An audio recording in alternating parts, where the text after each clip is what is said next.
Subscribe now and press the bell icon. Never miss an update. Hello viewers, you are watching my channel Shiva counsellors. और viewers, आज की video में हम लोग एक ऐसा क्वेश्चन डिस्कस करने वाले हैं कि इससे मिलते जुलते कई बार क्वेश्चंस आपको कॉम्पिटिटिव एग्जाम्स में देखने को मिलते हैं। आप इसको रीजनिंग के टाइप भी कह सकते हैं। क्वेश्चन क्या वो समझ लीजिए। 100 रुपीज़ को आपको डिवाइड करना है 10 नोट्स के अंदर। मीन्स के नोट आपके 10 होने चाहिए, but there should be no note of ₹10।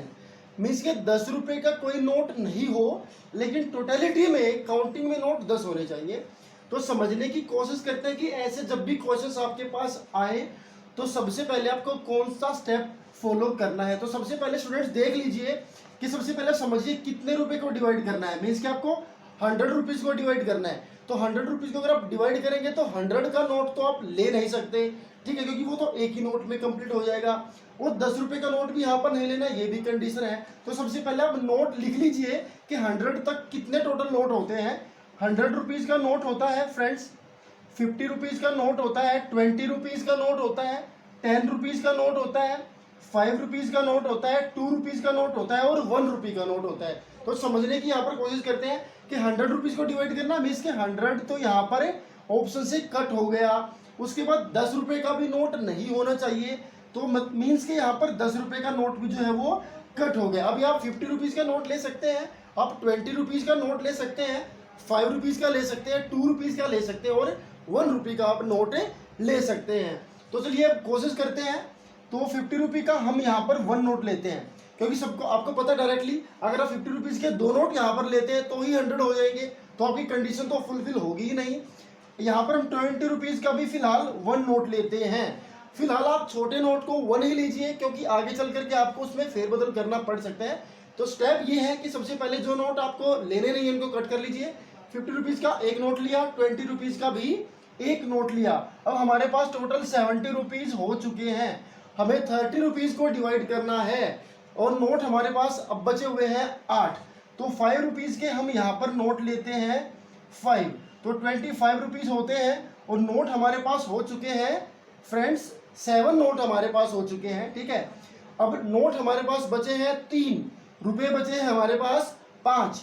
तो 2 रुपये के हम लोग 2 नोट लेते हैं, ठीक है। और उसके बाद हमारे पास टोटल रुपीज़ हो गए हैं 99।